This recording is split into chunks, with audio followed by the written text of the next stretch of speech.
പക്ഷെ അതിനേക്കാളും ഞെട്ടിപ്പിച്ച കാര്യം സിനിമാ മേഖലയിലുള്ളവരുമായിട്ടുള്ള ബന്ധമാണ്. അതിൽ നടൻ ഷിയാസ് കരീം, നമുക്കറിയാം ഈ സമീപകാലത്താണ് ഷിയാസ് കരീമിനെതിരെ ഒരു ലൈംഗിക പീഡന കേസ് വന്നത്. ഈ ഷിയാസ് കരീം ഈ അധോലോക കേന്ദ്രങ്ങളുമായി അധോലോക ബന്ധമുണ്ട് എന്ന് തന്നെയാണ് ഔറംഗസേബ് പറഞ്ഞു വെക്കുന്നത്. അത് ഏറ്റവും പ്രധാനപ്പെട്ട കാര്യം. ടോം പറഞ്ഞ അത് തന്നെയാണ് നമ്മളിപ്പോൾ പ്രേക്ഷകരെ കേൾപ്പിക്കാൻ പോകുന്നത്. ഔറംഗസേബ് സുപ്രധാനമായ ചില കാര്യം കൂടി വെളിപ്പെടുത്തുന്നുണ്ട്. സിനിമാ മേഖലയിലെ പ്രമുഖർക്ക് ബന്ധമുള്ള വിപുലമായ ഒരു കൊട്ടേഷൻ സംഘത്തിന്റെ പ്രവർത്തനമാണ് ഈ സ്വർണ്ണക്കടത്ത് അടക്കമുള്ള കാര്യങ്ങളിൽ പ്രവർത്തിക്കുന്നത്.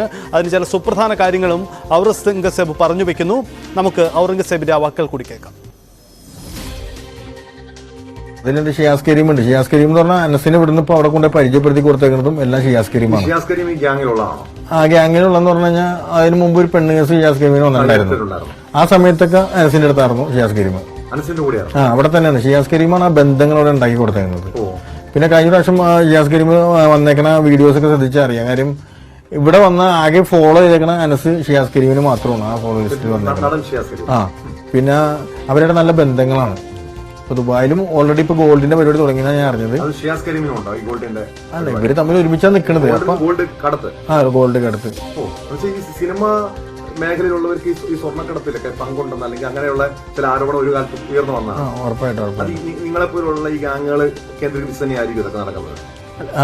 ഇപ്പൊ ഓൾറെഡി ഇപ്പൊ വർക്കുകൾ നടക്കണ്ടാവും. പക്ഷെ എനിക്കിപ്പോ അതിനെ കുറിച്ച് വിശദമായിട്ട് അറിയില്ല. നമ്മുടെ അനസ് ഇപ്പൊ ഓൾറെഡി പോയങ്ങനെ ഇപ്പൊ നടക്കുന്നത് ഗോൾഡിന്റെ വർക്കിനാണ്. ഇവിടെ എത്തിക്കാനുള്ള അങ്ങനത്തെ ഒരു ഗെയിമിനാണ് പോയേക്കുന്നത്. അതിൽ ഷിയാസ് കരീമും ഉണ്ടെന്നാണ് എന്റെ 100% ഉറപ്പ്. കാര്യം എന്ന് വെച്ചാൽ ഷിയാസാണ് ഈ ബന്ധങ്ങളെല്ലാം അവിടെ ഉണ്ടാക്കി കൊടുക്കണം. യെസ്.